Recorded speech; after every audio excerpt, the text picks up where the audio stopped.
많이 추우시죠, 여러분들? 예, 여름에는 너무 덥고 겨울에는 너무 추운 우리들 교회입니다. 그래서 제가 비싼 옷 입고 와도 전혀 사치했다 그러지 않을 테니까 털신 신고 뭐 밍크 뭐 다 꺼내 입고 오세요.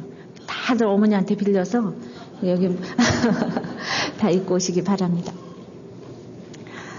제가 지난주에 그 새들백 교회의 그 간증 리고레 목사님이 저기 담임하고 계시는 새들백 교회에서 비치보이스의 한 멤버가 나와서 간증했다는 얘기를 제가 들었어요. 근데 그 사람은 너무 방탕하고 날마다 그렇게 이제 탐닉을 해서 여자가 몇백 명 아니 혹은 1000명이 될지도 모르는 여자를 날마다 갈아치우면서 이제 그런 분이 예수를 믿게 돼서 나와서 간증을 했다는 거예요. 그분 도대체 어떻게 깨끗함을 받았을까? 도무지 회개하려고 해도 사람이 생각이 안 나요. 하루마다 다 바꿔치워서 이름도 생각이 안 나는 그런 분이 어떻게 깨끗함을 받았을까요?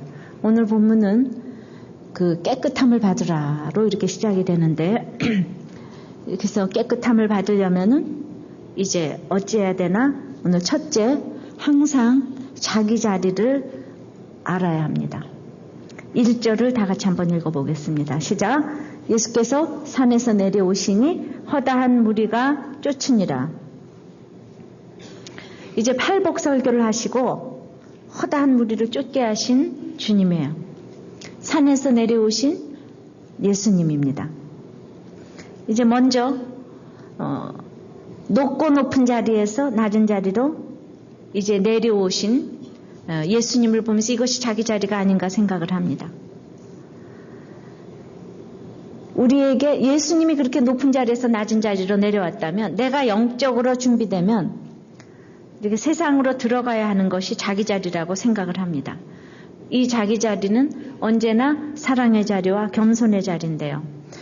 예수님의 설교는 사실은 이 세상에서 가장 명설교였을 텐데 팔복 5장 마태복음 5장서부터 7장까지 이렇게 아주 금쪽 같은 말씀을 해주셨는데 그 말씀하시고 이제 사르셔야 되는 본을 보이시는 거예요. 주님이 이제는 내가 말한 대로 사르려고 내려오셨어요. 이 밑으로 산 밑으로 내려오셨습니다. 그런데 그 팔복의 설교를 다 듣고 열광했다 떠났다 자기 마음대로 자기 수준에 따라 쫓았다 떠났다 하는 것이 백성이에요. 그래서 이 백성을 향해서 내려왔지만은 설교는 좋다고 다 또 따라왔어요. 허다한 무리가 예수님 설교 잘하시는 줄은 알고 다 따라왔어요. 그런데 내가 아무리 내려가려고 해도 또 허다한 무리가 나를 쫓아왔을 때 거기에서 또 안주하지 않아야 되는 것이 자기 자리라는 거예요. 나의 자리는 그 산에서 또 내려와서 허다한 무리 가운데서 또 2절에 보니까 한 문둥병자에게 가는 것이 예수님의 자리라고 2절에 되어 있습니다. 2절 한번 읽어볼까요? 한 문둥병자가 나와 절하고 가로되 주여 원하시면 저를 깨끗게 하실 수 있나이다.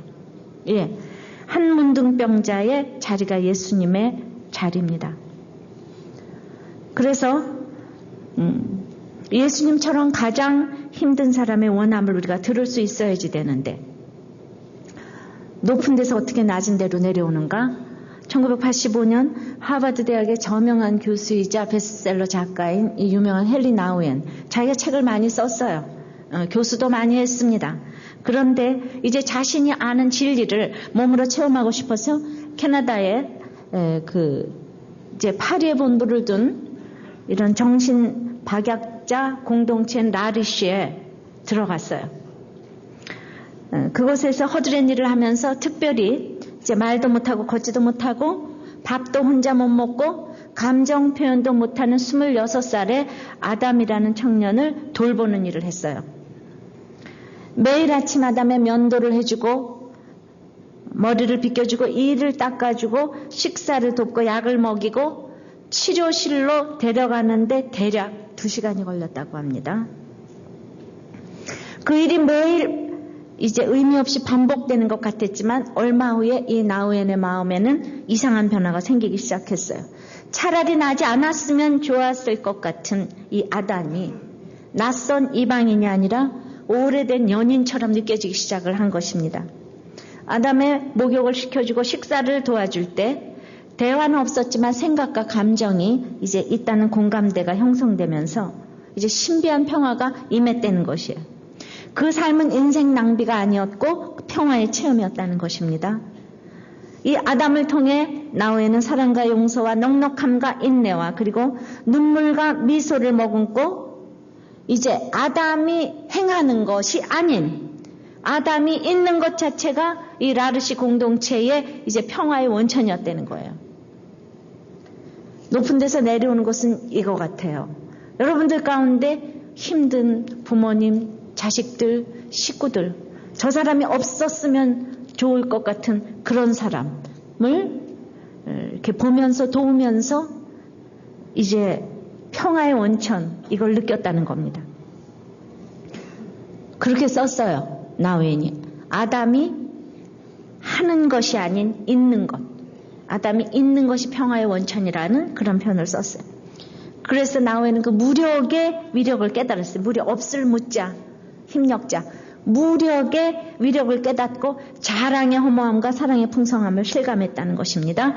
성공을 붙들고 달려간 오르막길에서 발견하지 못한 사랑을 아담을 붙들고 내려간 그 내리막길에서 사랑을 발견했다는 것.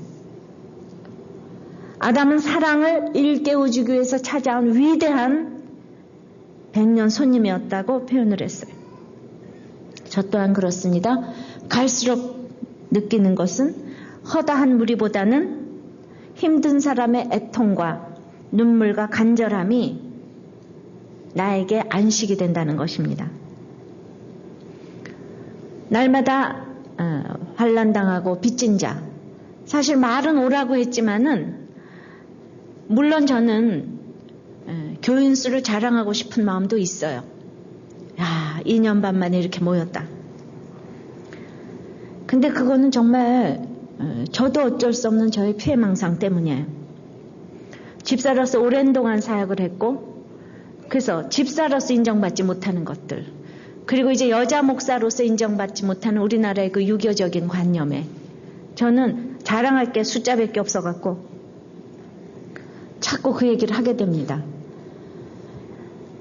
이제 그러나 엄밀히 말하면 허다한 무리와 문둥병자, 한 문둥병자 너무 아이러니컬하지 않습니까?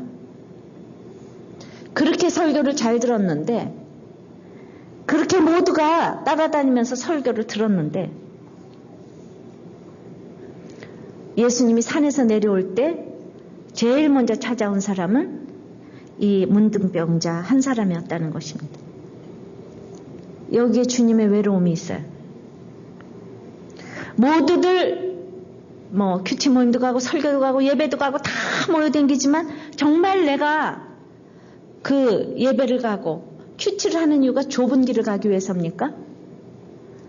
넓은 길을 가기 위해서 좁은 길 가는 사람의 허락을 받기 위해서입니까? 예, 우리는 넓은 길을 너무 가고 싶어요. 그런데 그 좁은 길을 가는 이 좁은 길을 가는 것이 깨끗함인데요. 지지난주일에 좁은 길을 가라. 그래서 그게 오늘 이제 깨끗함을 받으라. 연결이 되는데 근데 우리는 절대로 가기가 싫은 거예요. 그래서 좁은 길 가는 사람 지금 그 예수님의 설교를 들으면 내가 저절로 가는 것 같아서 100% 죄인인 인생이 어떻게 주님의 좁은 길을 저항 없이 갈 수가 있겠습니까? 그래서 요한복음 6장 60절에 그냥 이 말씀은 어렵도다. 이 말씀을 누가 들으려? 제자들이 그렇게 하고 다 물러갔다고 그랬어요. 제자 중에 다 물러갔다고 그랬어요. 저 또한 그 마음이 느껴집니다. 애통하면서 눈물로 깨달은 이 말씀을 들어주는 사람이 있는 것이 저에게 큰 안식이에요. 무엇이 안식이겠습니까? 제가 들은 말씀? 깨달은 말씀을 듣고 옳다 하는 사람이 있는 것이 저에게 안식입니다.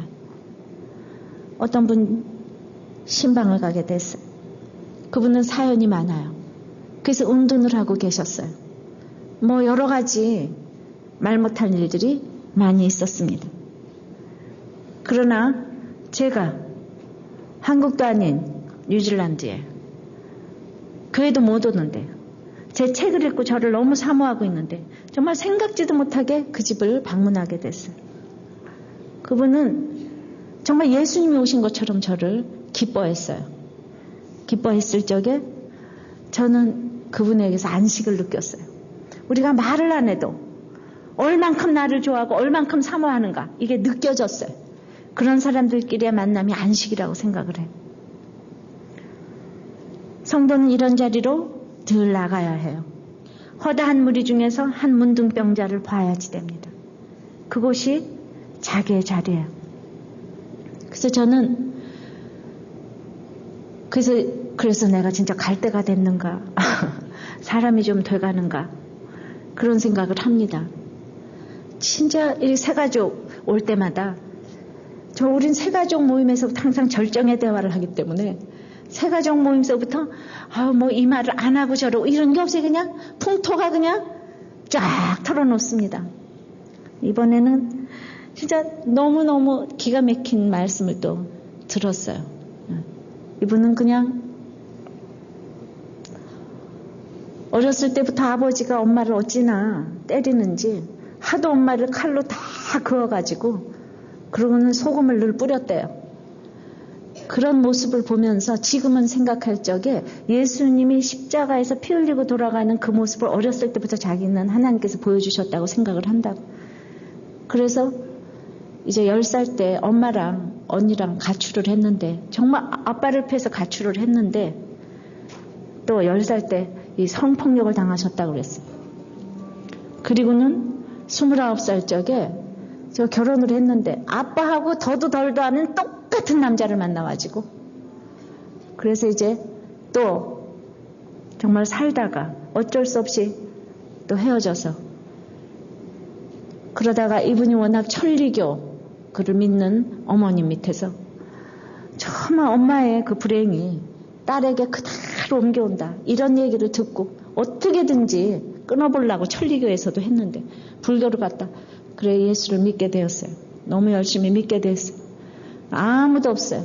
엄마도 돌아가시고 정말 천의 고아처럼 아무도 없는데 이제 정말 주님을 이렇게 만나게 되고 그게 너무너무 기뻐서 그래서 자기가 참으로 좋은 정말 가정을 좀 느끼게 해달라고 한번 가정을 느껴보게 해달라고 그래서 이제 어떤 집사님 댁으로 이제 도우미로 오시게 됐어요. 정말 그곳에서 가정을 느낀다고 하시면서 그분이 공부를 초등학교를 겨우 마쳤다고 했는데 그날 말씀하시는 정말 여러분들 중에서 금메달감이었어요. 금메달감이고 그분은 어렸을 때의 그 고난이 예수 그리스도의 벌써 십자가를 다 그거를 얘기를 했고 모든 분들이 정말 이혼을 해달라고 난리치는 분들 모든 분들이 자기 사연을 다 털어놨는데 정말 들을 수 없는 사연들을 다 털어놨는데 맨 마지막에 하시는 말씀이 오늘 이 얘기를 다 듣고 보니까 제가 제일 행복하네요 이러고 말씀을 여셨어요. 행복하시대요. 그리고 이 금년 4월에 죽었다가 살아났는데 그렇게 죽을 병에 걸려서 정말 그냥 나는 빨리 주님께 가면 얼마나 좋을까 그 생각을 했대. 우리가 입을 그냥 딱 다물고 큐티를 오래 하면 뭐 하겠어요. 적용은 다 거기서 하는데. 적용은 딱 거기서 합니다. 그래서 정말 우리가 금메달로 걸어주는데 모두 만장일치에 이거를 봤어요.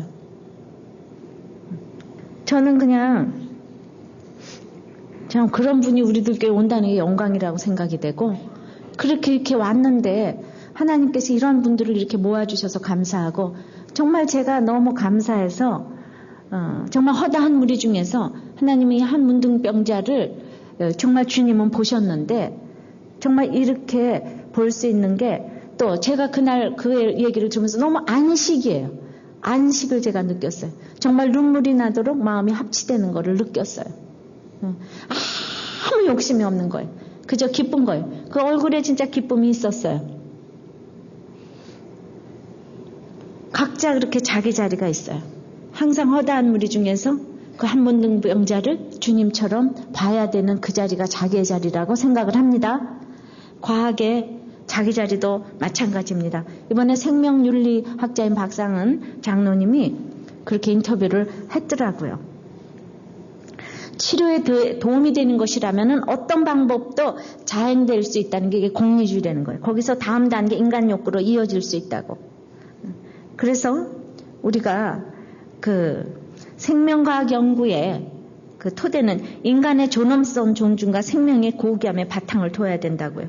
인간은 천하보다 귀중한 존재이고 그 생명에 관련된 사항들은 오직 창조주의 영역이기 때문에 우리 사회 전반에 퍼져 있는 공리주의적 사고와 물질주의와 업적 지향주의가 이번 이런 황우석 교수 사태를 가져왔다고 이렇게 인터뷰를 했어요. 우리가 하나님께서 우리를 살릴 수 있으면 얼마든지 어떤 참으로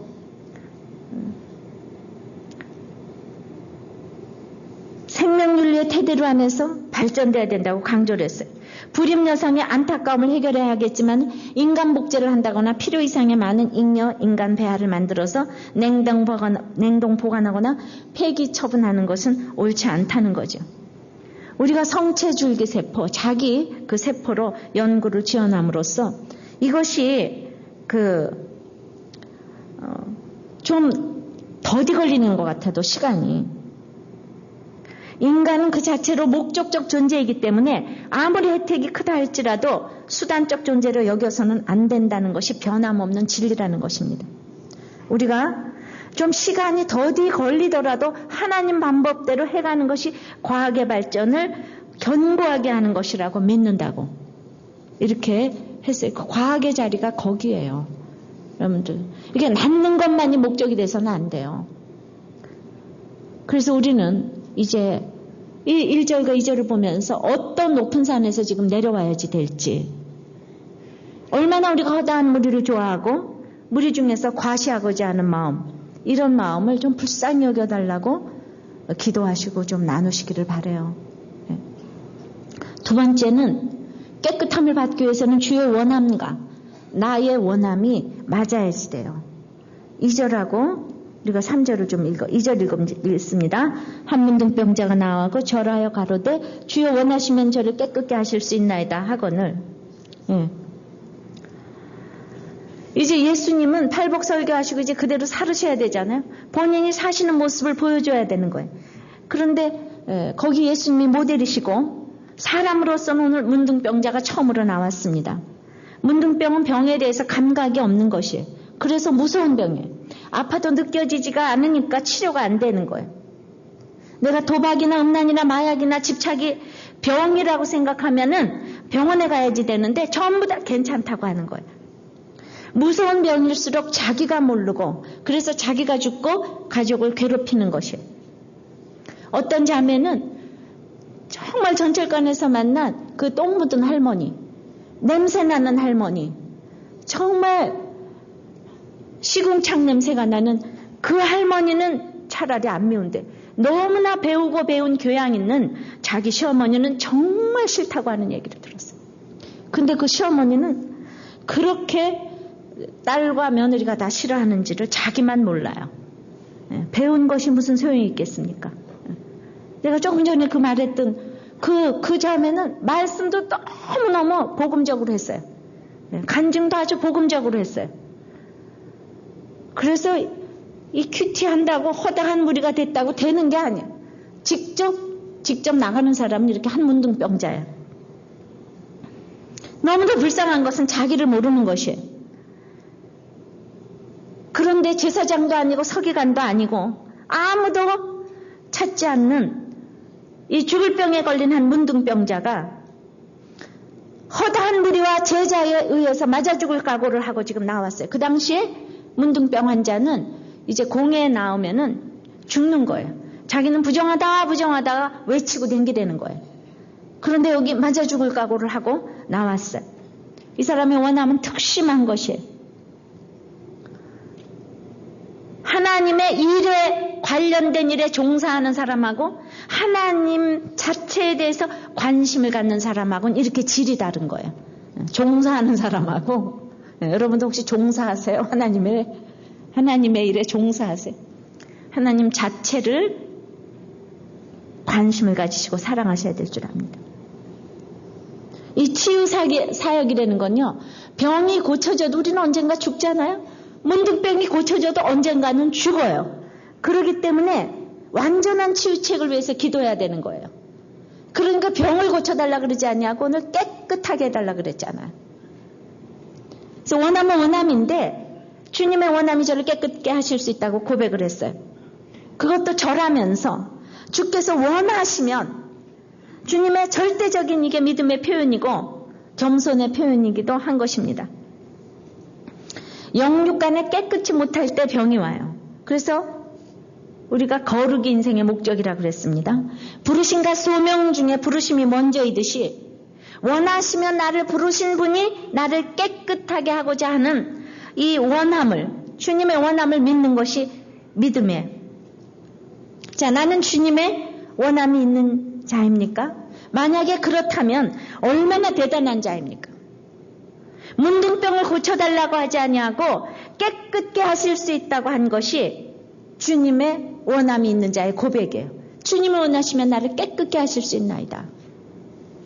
이렇게 구원을 향한 그 목적이 먼저 되어야 한다고 생각을 합니다. 그렇기 때문에 주님은 이런 원함이 있는 자에게만 손을 대셔요. 3절입니다. 예수께서 손을 내밀어 저에게 대시며 가라사대 내가 원하노니 깨끗함을 받으라 하신대 즉시 그의 문둥병이 깨끗하여 진지라. 그래서 저는 그 집사님을 보면서 주님의 원함이 있는 사람이 어떤 사람인지 딱 알아버렸어요. 주님의 원함이 있는 사람은 말을 해도 그렇게 긍정적으로 해요. 죽을 병에 걸렸어도 빨리 주님 만나서 너무 감사하다고. 빨리 가니 얼마나 좋을까. 그리고 모든 힘든 사람들, 그렇게 많은 사람 얘기를 듣고 정말 내가 제일 행복하네요. 그렇게 얘기할 수 있는 주님의 원함이 있는 자가 아닌가 생각을 합니다. 이런 원함이 있는 자에게 주님은 이제 손을 대시는 거예요. 율법에 의하면 문둥병자는 마을 안에 있을 수 없기 때문에 예수님은 아마 동네 밖에 계셨으리라고 생각을 합니다. 문둥병자에게 손을 대는 것은 정말 사랑이 아니고는 불가능한 일이에요. 그런데 내가 깨끗해진 것을 믿으면 다른 사람들을 깨끗하게 하려는 원함이 있기 때문에 이렇게 손을 대면서 같이 호흡하는 마음이 있어야지 되는데 이것이 너무 어려운 것이죠. 근데 그게 조금은 느껴진다는 거예요. 정말 그래요. 이제는 정말 제 말씀, 제가 깨달은 말씀 듣고 같이 기뻐하는 사람이 정말 이렇게 손을 대고 싶은 사람이에요. 손이 저절로 나가는 거예요. 이 팔복 얘기를 하시고 죄 얘기를 하시고 죄를 드러내시면서 이제 병을 고쳐주시는 거예요.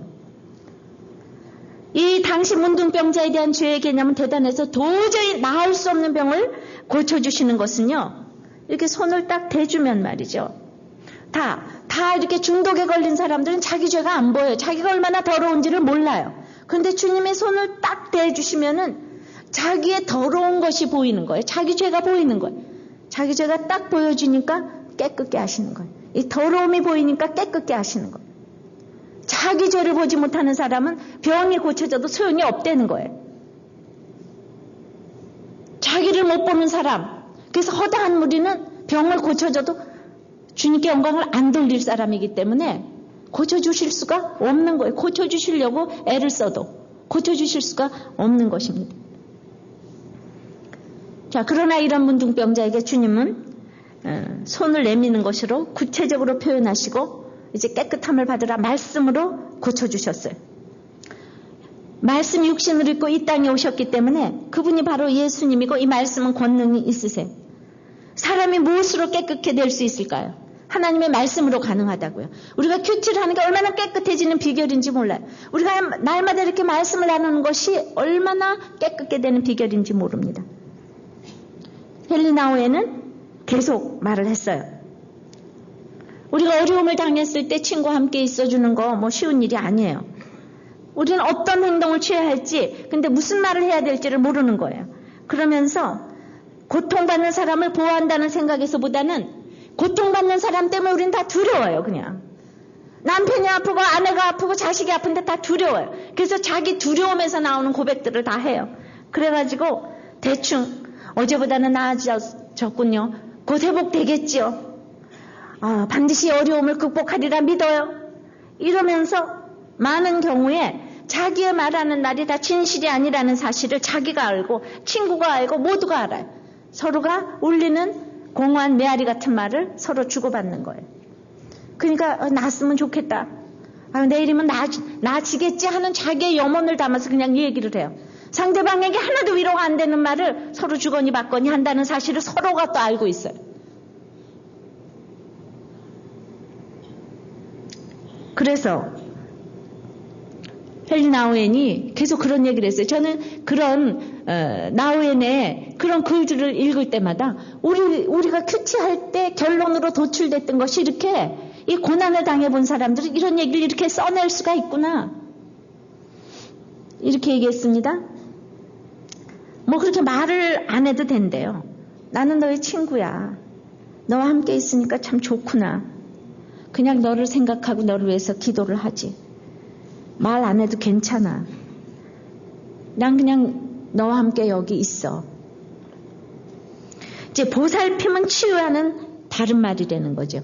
치유는 변화를 뜻합니다.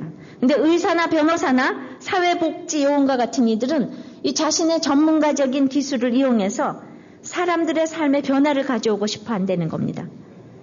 그런데 자신들이 해내는 어떤 종류의 치료책이든 그것에 대해서 사례를 받죠. 사례를 받아요. 금전을 받아요.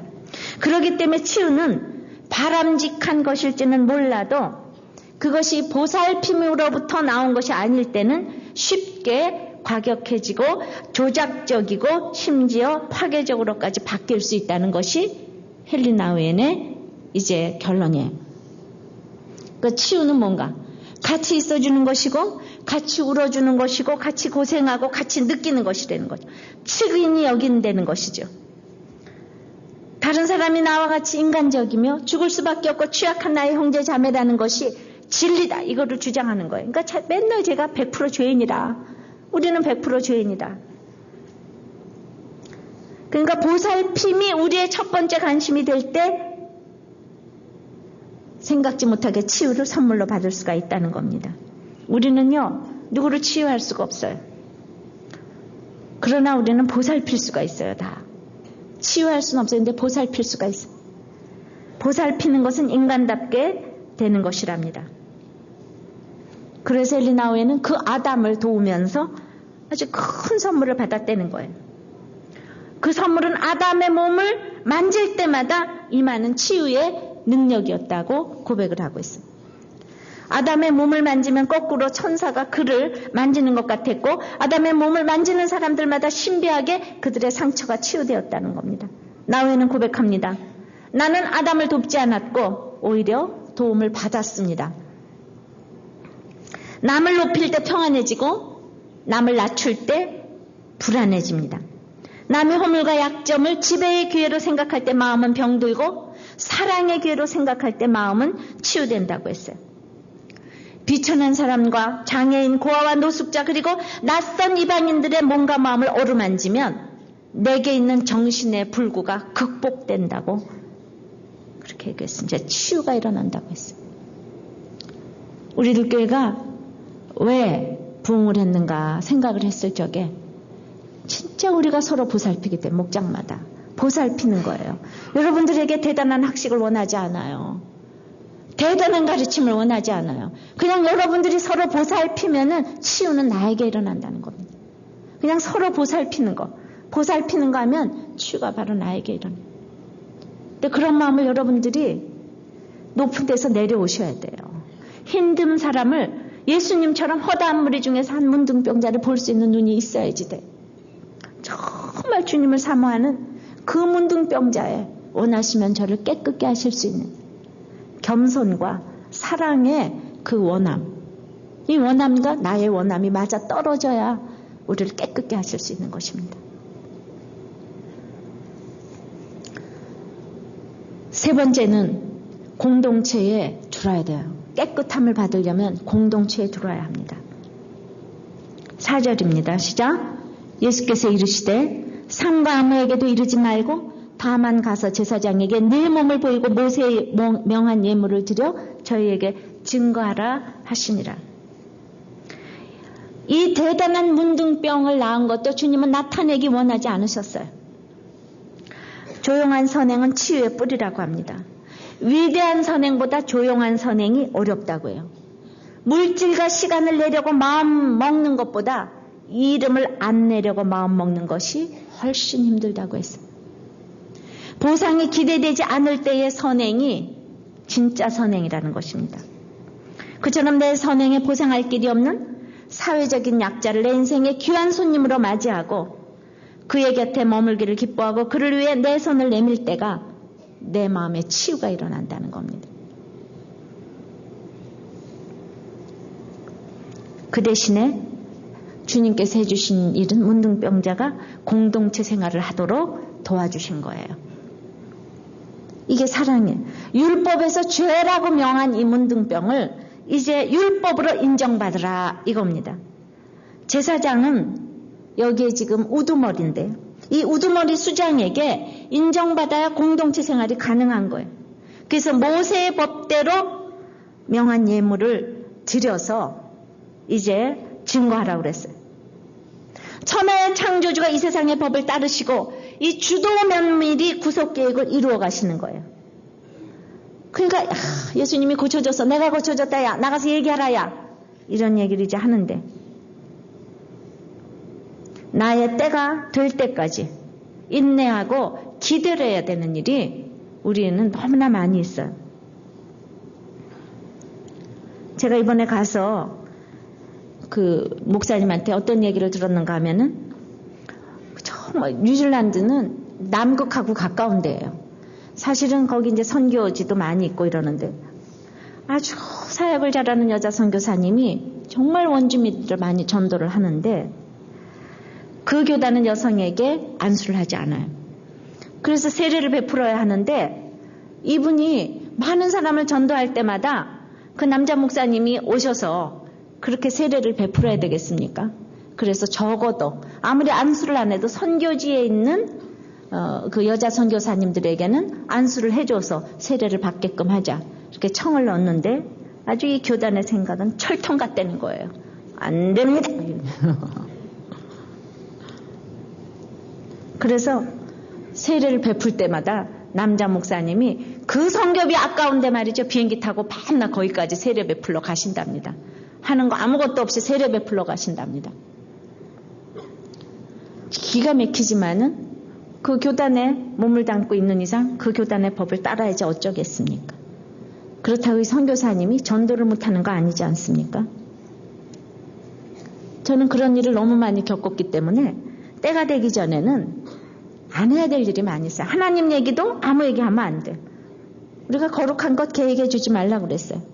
항상 하나님 나라를 먼저 생각하고 이웃을 생각하면 결국 내가 유익이에요. 그러니까 때가 되기 전에는 적용도 간증도 아주 조심스럽게 해야 합니다. 왜죠? 주님은요 빵 주기 위해서 오신 게 아니고 구원 사역 때문에 오셨어요. 근데 허다한 무리는 빵이 목적이에요. 빵 때문에 모여드는 무리를 경계하셔야 되기 때문에 아무에게도 이르지 말고를 반복하시는 거예요. 우리가 다 자녀들 결혼을 시킬 때도 그렇고 다 배우자 만날 때 서로가 돈 때문에 좋아하고 경제력 때문에 좋아하고 지위 때문에 좋아합니다. 그런데 그것 때문에 좋아하면 나중에 안 되잖아요. 그러니까 처음에 만날 때부터 내가 얼만큼 부자고 얼마나 돈이 많고 이렇게 말하는 사람 너무나 그 좀 또라이 아니에요? 그런데 다 글쎄 또라이인지 모르고 다 맨 처음 만나서 이렇게 자랑들을 해대더라고요. 재산이 얼마고 월급이 얼마고 이래가면서. 그러면 제대로 진짜 사랑을 만날 수가 없는 거예요. 똑같은 거예요. 그렇게 말하는 사람일수록 경계를 해야 되는 거예요. 근데 지금 생각을 해보니까 우리 남편이 저를 만났는데 밥은 맨날 칼국수를 사줘가면서 아주 아버지 그냥 기사가 딸린 차를 타고 나와가지고 맨날 자기네 집 막 그냥 산도 보여주면서 지금 생각해 보니까 제가 그냥 지금 범사에 총명이 있었으면 그걸 알았을 텐데 저도 또 입을 해해 벌리고 쫓아왔잖아. 그렇게 자랑하는 사람은 다 이상한 거예요. 좌우지간의 인간에게는 주님을 알지 못하면 다 본연의 열등감이 있는데 뭔가 나를 그냥 또 맞고 싶어서 이렇게 보여주지 않았겠어요? 그런데 나는 또 돈이 좋으니까 따라간 거죠. 그러니까 이 허다한 무리는 늘 경계의 대상이에요. 진짜 우리가 1대1로 아무것도 없이 벌거벗은 상태에서 인격과 인격으로 만남에 이런 장을 가져야 되겠는데 다 외적인 거 가지고 그렇게 서로 이제 만나고 그리고 수도 없이 많은 결혼들이 파탄이 나는 것입니다.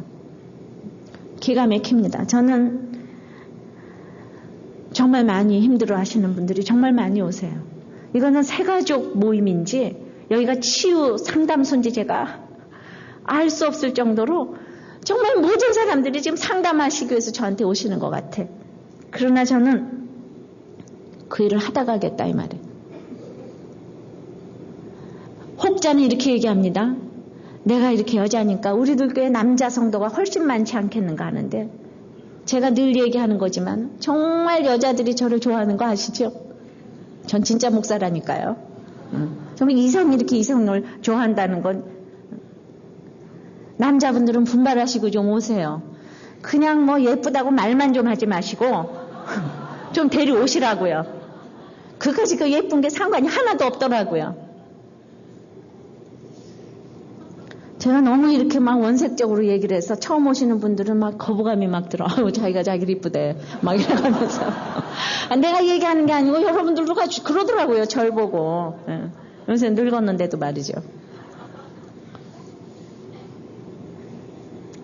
근데 저는 막 생각을 합니다. 왜 이렇게 힘든 분들이 어디에 있다가 이렇게 몰려오는 것인가.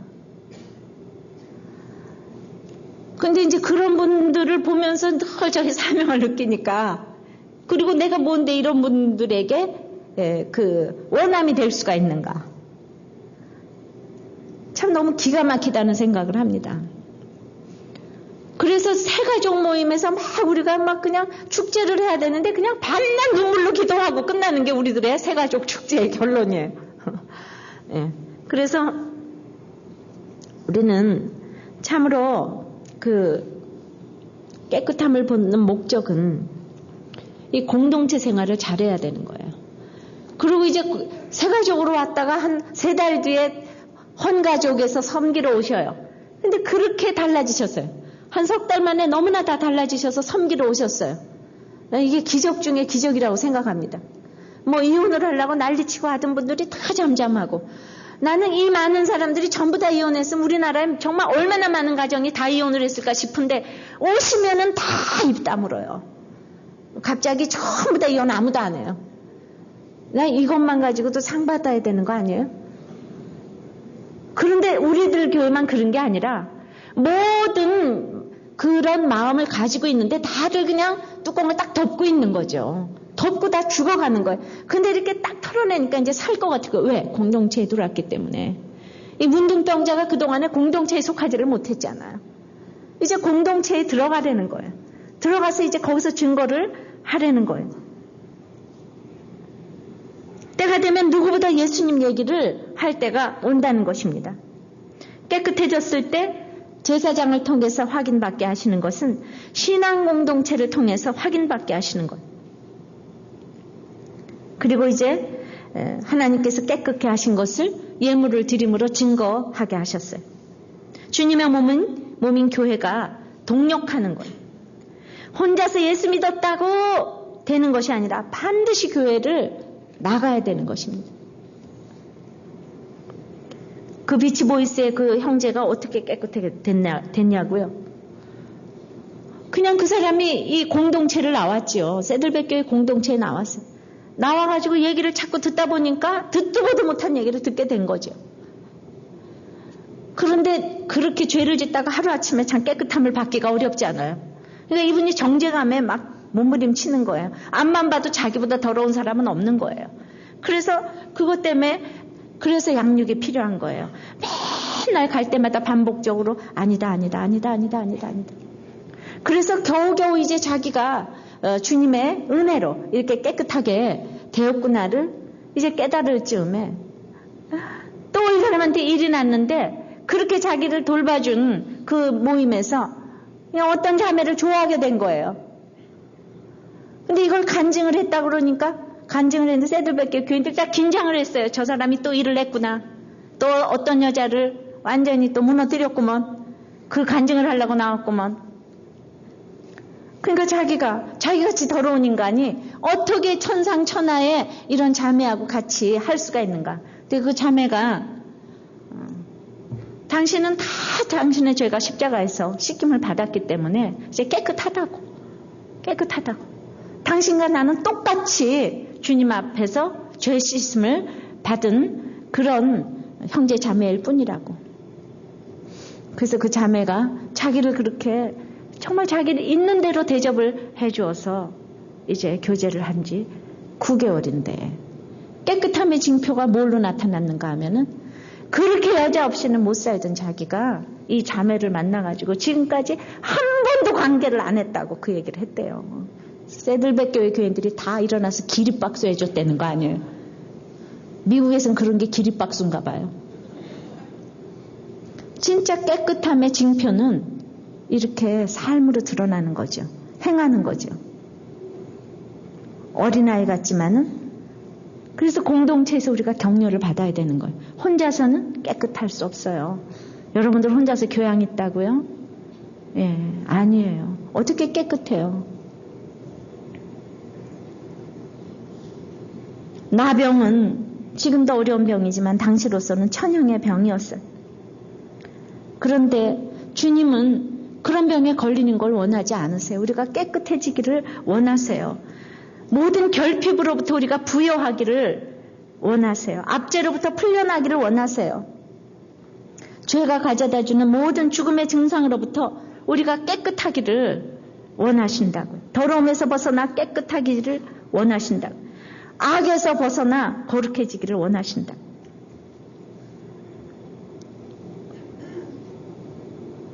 여러분들이 깨끗하고 안 하고 이 깨끗한 것 이게 좁은 길이라고 그랬어요. 좁은 길이 깨끗함을 받는 길이에요. 그런데 사실은 이런 게 지성과 이 시대의 양심의 대표인 이런 황우석 교수 사단을 볼 때에 그렇게 동고동락을 해온 분들이 서로 고발을 하는 걸 보면서 신앙 공동체에 있지 않기 때문에 어떻게 낮은 자리로 내려가는 거를 모르신다는 거죠. 기본적인 윤리 그거 하나 어기는 게 아무것도 아닌 게 아니라 왜 자꾸 물고 가게 되지 않습니까? 그런데 이 얘기를 하는 것은 정말 좁은 길이에요. 이 얘기에 대해서 저는 줄기차게 얘기를 해왔지만은 모든 국민이 열광을 했고 그리고 제가 설교를 하고 나면 꼭 누가 또 메일을 보냅니다. 그러시는 게 아니라고. 그 박상은 장로도 그 얘기를 했더니 그렇게 또 비판의 글이 달려있더라고요. 그러니까 제가 이런 얘기를 하는 것 자체가 이게 문둥병자가 돌에 맞아 죽을 각오를 하지 않으면 주님께 나갈 수 없는 길이라고 생각을 합니다. 모든 국민이 열광을 하는데 저는 계속 아니라고 얘기를 했을 때마다 등이 이렇게 막 그냥 등떨미가 서늘하고. 그런데 이렇게 지금 문둥병자가 그 상관없이 자기가 그렇게 사모함이 있으니까 했잖아. 우리의 그런 양심과 지성 가지고는 깨끗함을 받을 수가 없다는 거예요. 참 서로 사랑할 수가 없다는 거예요. 이해 타산에 걸리니까 금세 말들을 서로 바꾸는 거를 보면서 우리는 깨끗함을 받기 위해서는 인간의 노력은 소용이 없어요. 오직 어린 양 예수 그 이름밖에는 우리를 깨끗하게 할 수 있는 것이 없습니다. 서로 죄인이라는 것을 아는 것밖에 없어요. 그러니까 문둥병자는 자기가 죄인이에요. 죄인 중에 죄인이 문둥병자 걸린다는 거예요. 그래서 그걸 인정하고 예수님께로 나가야만 이렇게 우리가 깨끗하게 되실 줄을 믿습니다. 병나는 것이 문제가 아니에요. 항상 자기가 죄인이라는 거 그거를 깨달아야 될 줄 알아요. 제가 이제 지난번 뉴질랜드 가기 전에 우리 자매의 그 남편이 구속돼서 그렇게 이제 증인되기를 원한다는 얘기를 들려드렸어요. 그런데 2주일 동안 면회를 가면서 그렇게 날마다 이제 총박을 주더니 이제 월요일 날 기소가 되고 난 뒤 완전히 다른 사람이 돼 있었대요. 그렇게 혹시 재판에 질 수도 있다는 두려움 때문에 매일 아침마다 면회를 가도 올 테면 오고 말 테면 말라는 식의 태도였는데 처음으로, 그러니까 평생 처음으로 이런 얘기를 했겠죠. 아침마다 오느라고 수고가 많다고 애쓴다고 웃으면서 뭐 이거야 뭐 자기 얼굴 보러 오는 게 기쁨인데 뭘 이렇게 얘기를 하니까 남편의 입에서 그렇게 얘기는 했지만은 그 말을 들으니까 막 마음에 응어리가 녹아내리고 아이들도 보고 싶다고 하고 주일 예배, 수요 예배, 목장 예배도 가고 싶다고 했대요. 이 말을 듣는 순간 막 눈가에 더 이상 참지 못한 눈물이 흘러내렸다는 거죠. 그래서 자기도 다 보고 싶다고 했대요. 이제는 얼굴은 잠깐 보긴 보지만 이젠 같이 예배를 드리러 가고 시간도 같이 하고 싶다고 했대요. 이런 얘기하면 예전 같으면 화를 뽀록 냈을 텐데 그냥 물끄러미 눈물이 흘러내리는 눈가를 쳐다보았대요. 이 남편은 하는 말이 자기는 괜히 결혼했다고, 저 아이들이 속박이라고 입버릇처럼 말하면서 구속받지 않는 자유로운 삶을 표방하면서 결혼의 의무와는 상관없이 정말 자기 하고 싶은 대로만 살았던 남편이었기에 이렇게 감옥이라는 바벨론에 끌려가지 않고는 결코 예루살렘 성전을 사모할 수가 없었나 봅니다. 하나님은 확실히 오르십니다. 너무나 휴머니스트였던 남편이 저에게만은 제외하고 그곳에서 같은 방을 쓰는 사람이 싫다고 했습니다. 그러니까 낮아지지 않는 거죠. 그래서 더 빨리 나가고 싶다고 했습니다. 그래서 남편이 휴머니스트 있었던 것은 자기가 좋은 사람만 만나고 자기가 하고 싶은 일만 했기 때문에 가능했었던 것입니다. 저는 거룩하게도 이렇게 얘기했습니다. 자기 옆에 있는 사람들 중에 함께 할 수 없는 사람이 누구겠냐고. 예수님이 피 흘리시며 십자가에서 돌아가신 것이 바로 그 사람들 때문이고 또 나와 자기가 바로 그 죄인이 아니겠냐고 하면서 자기가 그 사람들을 사랑하고 복음을 전할 마음이 들 때까지 그곳에 있어야 하지 않겠냐고. 뭐 감옥에 갇혀 있었으니까 지금 어떻게 하겠어요. 다 들어야지. 에스라가 바벨론을 정월에 떠나서 오래나 예루살렘에 도착했다는데 그 길이 생각보다 길고 험한 길인 것 같다고, 자기도 이곳에 생각보다 오래 있을 수 있다고 마음을 준비하는 것이 좋겠다고.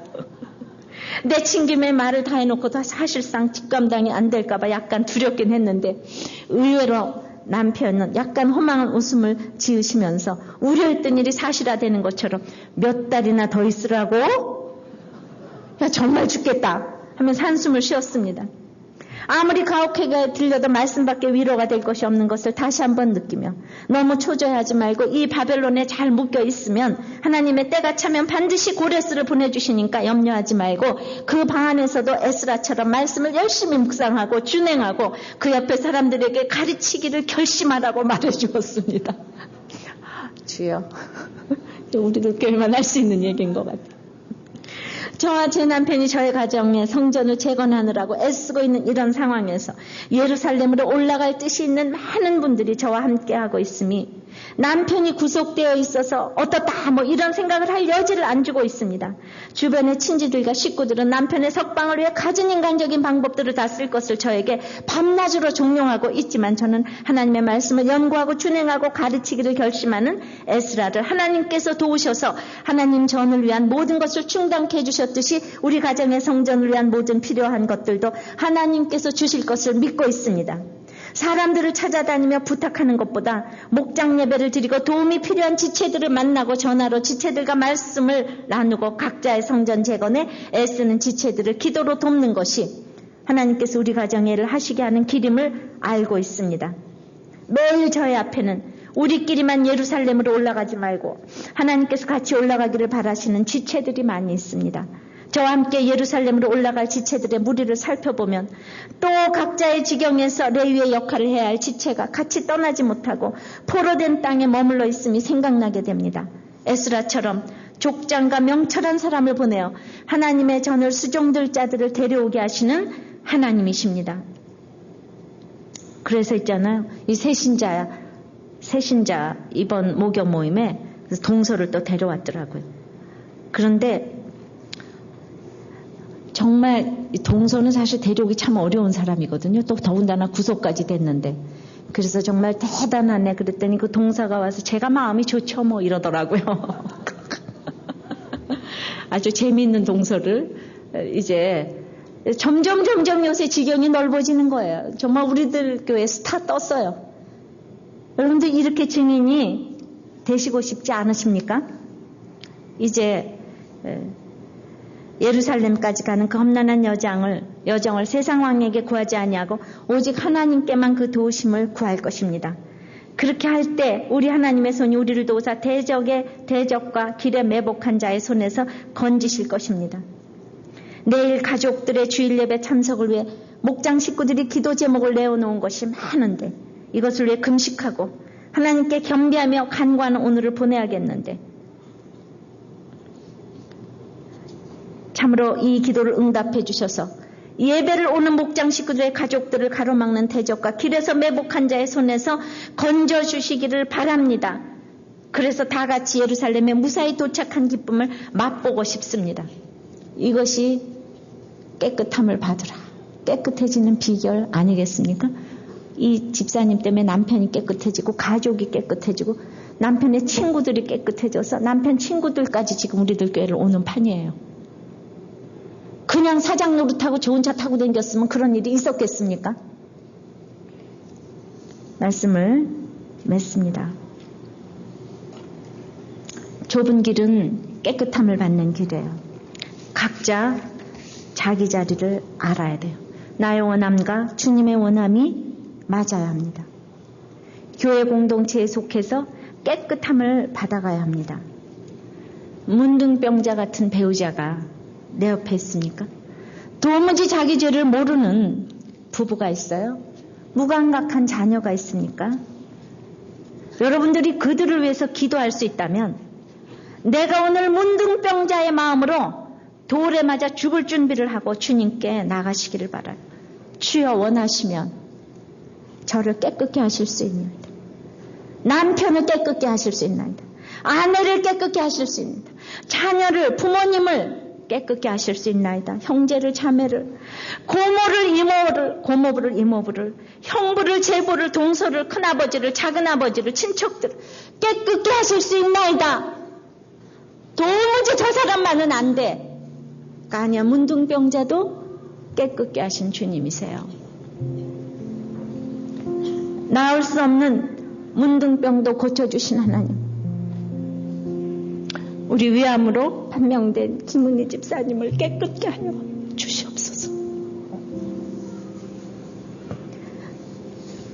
다 같이 찬송 부르시면서 깨끗게 될 수 있는 비결은 예수 어린 양 존귀한 이름밖에 없다는 것을 알고 찬송을 부르겠습니다. 참으로 문둥병자 같은 아내와 남편과 부모와 형제 친척 자매가 내 옆에 있습니까? 아버지 하나님 그들을 깨끗게 하기 위해서 오늘 주님께서 말씀해 주시니 감사합니다. 주님 이제 높고 높은 곳에서 낮고 낮은 천하디 천한 우리에게로 오신 주님처럼 우리도 이제 나의 높은 산에서 내려오기를 원합니다.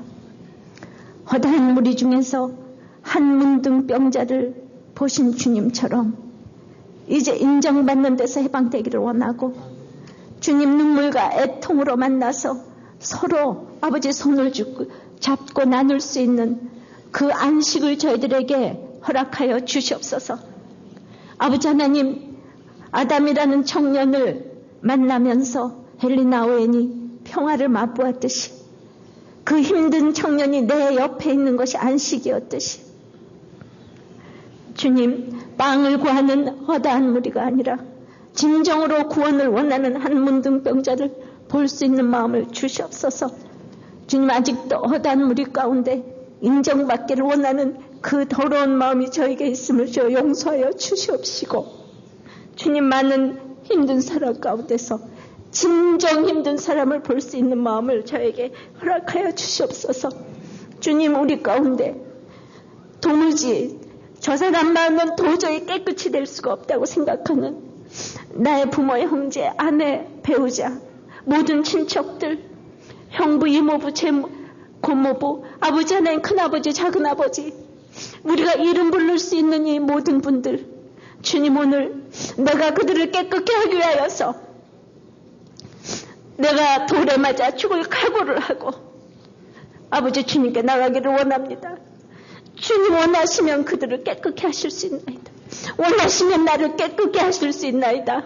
아버지 하나님, 그래서 우리 공동체에서 정말 이 모든 것을 나누며 아버지 하나님 치유받기를 원합니다. 내가 문둥병자를 돌볼 때 치유가 나에게 일어난다고 했사오니 우리가 다른 것은 못해도 보살피는 것은 할 수 있지 않겠습니까? 보살핌으로 말미암아 치유를 얻기를 원합니다. 주님, 치유가 나에게 임한다는 것을 경험하기를 원하고 이것을 증거하는 우리가 될 수 있도록 주님 역사하여 주시옵소서. 주님 말씀으로 아버지 하나님 이렇게 힘든 가운데 해석을 잘했기 때문에 이 자매가 남편을 깨끗하게 하고 자녀를 깨끗하게 하며 옆에 있는 지체들을 깨끗게 하는 것을 저희들이 봅니다. 아버지 하나님, 이렇게 있는 정말 문둥병자, 아버지 하나님, 인간으로서는 고쳐줄 수 없는 문둥병자를 주님께서 오늘 깨끗하게 하신 것처럼 우리 사랑하는 김은희 집사님을 찾아가셔서 내가 원하노니 깨끗함을 받으라, 즉시 깨끗함을 입은 것처럼 고쳐주시옵소서. 주여 고쳐주시옵소서. 우리의 모든 기도 제목을 아버지 하나님 깨끗함을 받으라로 응답하여 주시옵소서. 예수님 이름으로 기도합니다. 아멘.